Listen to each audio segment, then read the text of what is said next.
Hey, what's up guys, it's Apollo Uchiha here, back with another part of What If Naruto Was Turned Into a Girl. And as you have guys guessed, I have already uploaded the next part of What If Naruto Was the 5th Hokage. If you haven't checked that out, please check that out as well.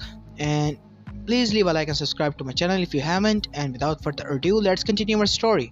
Naruto leapt away at the last second using a substitution jutsu with a shadow clone that took the hit that to those that noticed it would have been a killing blow. Neji looked around his Byakugan trying to lock onto the blonde annoyance, but he was unable to find her. He spun about, looked at the ground, and still was nothing to be found, and increased his rage. The damn clones all have the same amount of chakra as her. Neji mentally ranted in disbelief. The acorn hit him in the back of the neck, the blind spot of the Byakugan. Neji spun around faster than possible and saw Naruto sitting on a branch at the exact angle that would make her invisible. "You look mad, Neji," Naruto said, deliberately calling Neji a girl. "Why don't you cool down and think?" Naruto said as Neji barely managed to leap away as Naruto activated her final seal and the water dragon tore up a bit of the stadium as Neji kept avoiding it. Link break. In the stands, Anko was shooting and hollering and hooting, and Sakura looked on a moment before asking, "Did you teach Naruto that, sensei?" "Hell no," Anko said with a huge grin. "The old leech did that." "Why?" Sakura watched as Naruto, now on the ground, was manipulating the water dragon, keeping Neji on the defensive. "On our mission to Wave, we met a missing nin that used that jutsu," Sakura said. Anko nodded. "You can't really be surprised. Naruto loves to learn, and if she sees it, you can bet that little G-string you're wearing that she's gone out to learn it." Sakura blushed at the fact that Anko knew what she was wearing, but had to admit when Naruto was a boy she would bug Kakashi to explain jutsu to him, and now with her chakra as it was, Sakura bets she must have worked Jiraiya to the bone learning. The crowd roared and she turned back to see Naruto fighting, and Naruto creating two more water dragons, and Neji got thrilled. "She's not even calling them out." Hinata shook her head from next to the pink hair girl. "She is Naruto-chan. Naruto-chan is mouthing them, not calling them out like most do," she said, her Byakugan following Naruto's every move. But it was getting hazy and she was having trouble, but didn't notice it as she had an idea of what Naruto was doing. "Anko, settle down," Kurne said as her friend was getting louder in cheering, drowning out many people around him. "That's my sister!" Anko yelled proudly as Naruto, still wearing her cloak, sunshined away from another attack by Neji and launched a series of kunai and shurikens. "Clever little bitch," Anko said proudly, spotting what Naruto was doing. Why is that, sensei?" Sakura asked hesitantly. "She's got chakra strings attached to them," Kurne said. Even as Neji deflecting them, he's making his area smaller, as even missing or webbing him in, Kurne said. "But won't Neji see them with his Byakugan?" Sakura asked. Hinata shook her head and shut off her Byakugan. "Naruto's got the area flooded with chakra. It is difficult to see the difference." Sakura went back to watching and noticed that Naruto was still using the cloak. "Why hasn't she dropped that?" she muttered. "It's chakra lined. Neji can see what she's doing under the cloak," Hinata said, and she had to admit Naruto knew about the Byakugan and its weakness. It seemed, and was utilizing them to the fullest here. Link break. On the arena floor, Naruto looked calmly at Neji. "Are you finished?" she asked. Neji snarled as he was panting. The annoying blonde had forced him to use the ultimate defense and kept him on the defensive. "This is humiliating," Neji said in his mind. He deactivated his Byakugan to conserve his chakra by using the heavenly spin. He was consuming chakra between it and his Byakugan. "I will destroy you," Neji said. Yeah. Fate and all that bullshit," Naruto said as she took a relaxed stance. "Previous Sage helped me perfect the Fox Fist. I just hope Neji's blind to it with all the chakra in the area," she thought as she tapped her toe in her boot. Neji moved a chakra-powered leap that carried him high into the air. Naruto lost him in the sun by the slight blinding of the light, but Neji pulled on several of the chakra strings Naruto set up, and She used the flash step that Jiraiya has helped her learn. If it's not the fourth Harishin, but it's the first stage. Naruto thought as she moved in a blur as Neji impacted, and before he turned he was struck in the back of the neck by a slender palm that felt way too warm. The crowd watched as Neji Hyuga slammed to the ground and the blonde girl that had been announced as Naruto Uzumaki had moved with speeds far above that they could see. It was just a black and yellow blur. Naruto meanwhile was preparing for Neji to rise, but he didn't. Genma made the count and declared Naruto the winner. Genma-san, Naruto said, I think I hit him too hard. You might want to have the medics check his neck over. Genma nodded as Naruto once more shunshed away, this time reappearing in the competitor box. She saw Jiraiya, Asuma, and smiled. Well, Pervisage? She asked. Don't call me that! Jiraiya said annoyed, but he grinned. Nicely done, with a flash step. Thanks. Naruto said and saw that Sasuke wasn't in the arena. What the hell? She muttered. The Gaara/Sasuke match has been pushed to the last match of the opening round. Was announced as Naruto gave an annoyed look at Jiraiya, who shook his head as well. Anyone else would have been disqualified. Naruto muttered. Shikamaru, who was next to Naruto, grunted, and Naruto knew that the answer would have been too troublesome for him to say. Well, Shino, you're up, Naruto said, looking at the bug user.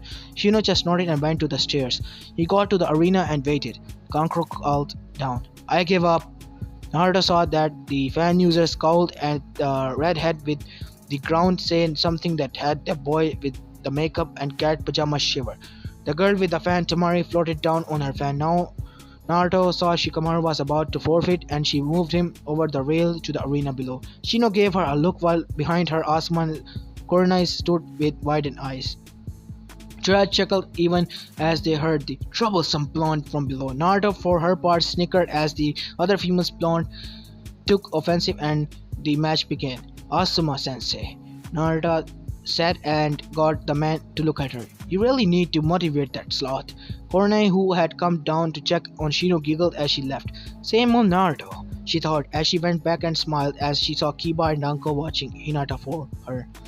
Her gaze took in the position of several branch members of the Hyuga and scowled as they were exactly at the distance the restraining order said. Taking her seat, she patted Hinata and Sakura on the shoulder. How is it, Naruto? The pink-haired girl asked. Aggravated that your former third teammate hasn't shown up and has been giving leeway, Kurenai said, to which Anko snorted. Anyone else would have been tossed out of the tournament. Hell, if Naruto had been late 5 minutes to save one, even, they would have called for his headband. Sorry, her headband. Anko looked at where the council sat, then where the Hokage was. Above them with the Kazekage, she felt something in her gut when she saw the veil-covered Kage of Suna, and it was a feeling she did not like. Link break. Naruto knew she didn't reveal much against Neji, but her real battle was against the redhead Gaara. Jiraiya had taught her about him holding the one-tailed sand demons, Shukaku. Naruto had absorbed everything Jiraiya taught her after they left, and she had plans for the sand demon. I know that Sasuke is no match for Gaara, she thought. It might be a good thing if he doesn't show up, she thought. She paid very little attention to the fight that was taking place. Shikamaru was pissing off the Suna Konomichi with his attitude. She sighed when after a 20 minutes fight and it looked like Shikamaru had actually won. The Nara hair gave up. Naruto palmed her face while Asuma chuckled. He had explained Shikamaru thinking pose while Jiraiya mistook his hands as a new sign. He could have won, she said. Shino shook his head. When has Shikamaru put effort into anything? Naruto blinked as this was the most she'd ever heard the Aburamo say in all the years she'd known him. Then she thought about what he said and nodded. You're right. Everything for him is just too troublesome, and victory with effort would be the same thing. Kanma announced that the Uchiha had 5 more minutes and the crowd was getting restless. This is utter bullshit, Naruto said. Shino nodded. Genma looked at the pocket watch. The time has expired. Uchiha Sasuke has been disqualified. Winner via forfeit, Gaara. Boos filled the airs as the civilians weren't happy. The ninja gave polite applause. They didn't blame Gaara. In the Hokage office box, the Kazekage had tried asking for more time. I want my son to earn his position, he said as an excuse. Be that as it may, with Sasuke providing unreliable, he will not be advancing as a chunin, and to be held back everyone else because of an unstable and unreliable cannon would be an insult to everyone here. Hiruzen said. The Kazekage nodded after a silent moment. On the arena floor, Genma called for Naruto Uzumaki as she was about to face Gaara. Good luck, hero, Jiraiya said. The blonde nodded. Perfect sage. Jiraiya smiled as Naruto vanished with a leaf sunshine. Asuma blinked. Just what have you been teaching, Naruto? Jiraiya laughed outright. You'd be surprised, but she hasn't learned about the shorter period of time. The list isn't shorter anytime soon, I told you that when you asked her. Shino was quiet and Shikamaru let out a light snore. It had been too troublesome for him to head to the stands after his match, so he'd stay with the others. Temari, for her position, felt sorry for the blonde girl. She doesn't stand a chance against Gaara. I just wonder what team she was on. I don't remember her until the day of the second exam, the fan user thought as the blonde stood across the room. Kenma was giving them their last minute instructions.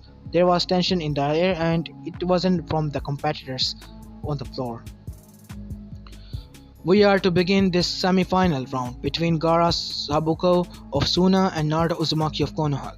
Genma stated his arms was raised and on its way down to the signal the beginning of the fight when there was an explosion of air and leaves signaling ascension. Yo, Kakashi said standing back to the back while Sasuke Uchiha looked cool as an emo bastard could look. Your student was disqualified for failure to show up on time. Genma said. Kakashi blinked. Sasuke was more vocal than his sensei. You can't do that. I am Uchiha, an elite. The council has no say in this, boy. Genma said, chewing on his senpon needle. Now get the hell out of the arena, as there are those here that actually wants to take their ninja career seriously. Kakashi was looking at the clock where Naruto, who was giving him a flat look that had the silver-haired Jonin pondering many things. But he also wondered his last meeting with the blonde's new sensei. Get the hell out of here, loser. No one wants you here. Sasuke stated, turning to Naruto. Proctor, I demand that I have my match against the Sunanin. Link break. In the Kage booth, the Kazekage was also trying to speak up about the last Uchiha having to participate in the exam finals. Now, my old friend, would it be more advantageous to have the Uchiha compete? Many wealthy clients have come to see him after all, the Kazekage said in a manner that had the Hokage team on the edge. And how is rewarding someone who can't even make it on time making a favorable impression on clients? The Hokage said, lightly sipping on his pipe. Nor is it fair to those who made it in time. The Kage grit his teeth. Link break. You arrogant little prick. Genma said as he strode forward and found his path blocked by Kakashi. You really don't want to do this, what you're thinking, Kakashi said as he wished his student would keep his mouth shut. During these last several minutes, Sasuke had insulted Naruto, Gaara, Genma, and Kakashi Hatake, though that his ties to Uchiha through Obito were being burned by the boy behind him.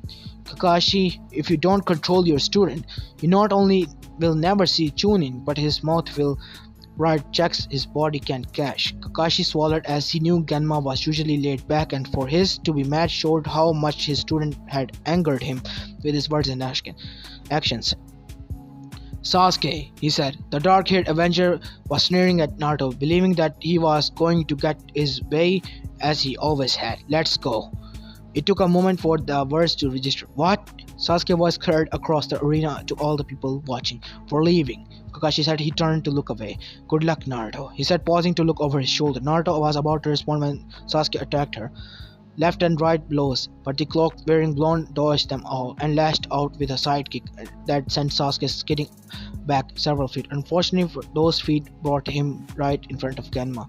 Sasuke arrogantly, as always, ignored Gaara, believing his name alone would protect him. That was his last thought before he was engulfed in sand up to his neck. Gaara! Genma said in his commanding voice. Release him or you will be disqualified. Gaara's shadowed gaze looked at Genma. Mother wants his blood. Gaara-san? The dark eyes of the redhead turned towards the blonde that was to be his opponent. Truthfully, I could care less whatever happens to that evil bastard, but I do care that it would mess with our fight. Naruto, under her cloak, crossed her arms. Unlike him, I don't like being handed victories. Gaara's eyes were twitching as inside his mind he was being howled at. Besides, your mother's transitive and likes to play with children. Naruto said. The sand released Sasuke by flinging him across the arena and into the wall, leaving a small crater.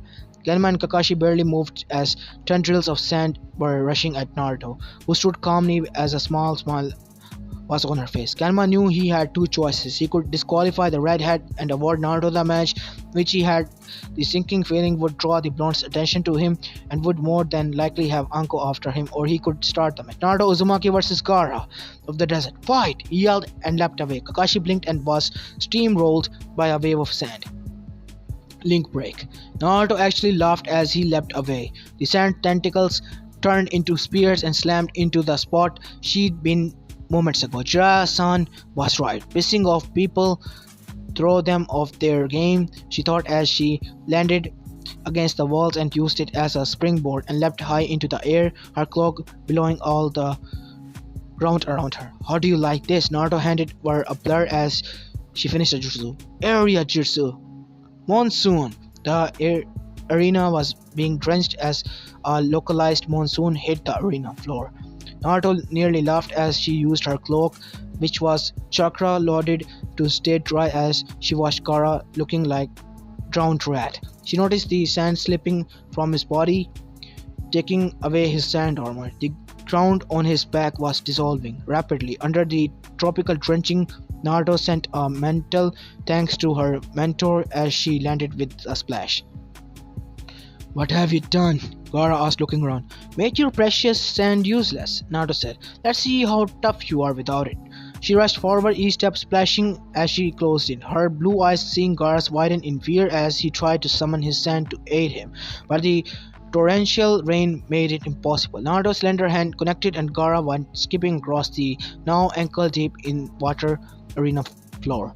Link break. Kakashi groaned as he pushed up and blinked at the amount of rain coming down. He brushed his soaked banks aside and could feel the chakra in the air. This is chakra storm. I'll fix it, he thought as he gathered his chakra and used it to dispel the storm. I wonder who summoned a storm like that during an exam. It's not really fair to be canon. His task done, he smiled as the cloud dissolved and the sun peeked down to the arena. Naruto blinked as the rain stopped as she looked around, pulling her hood up. What the fuck?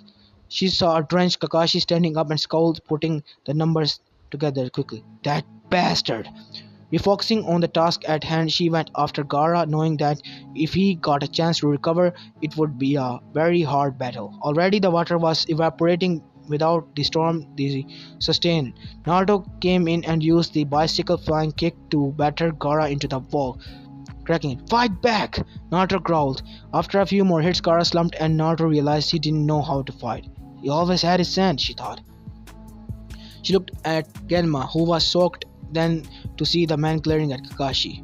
Genma-san, Naruto said, remembering the lessons in respect Jiraiya and Kurenai had taught her to make her a better Konoichi. Not like I was proper with anything when I was a boy.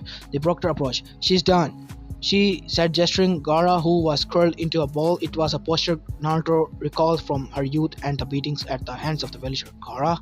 Genma asked. The haunted look in the sand Ganin eyes that had Naruto back up to give him room. Naruto heard a sound and turned to see Sasuke approaching, and his hand was ablaze, and with what looked like lightning. I'll show you to respect me, the Uchiha howled, rushing towards the blonde. Kakashi watched in shock as Sasuke was using the Chidori, the move he spent nearly the whole month preparing him for the attack on a fellow Leaf Ninja. What have I done? He thought as Sasuke got on closer. As this is where I'm going to be leaving this part of, guys. I know it is short, guys, but I have recorded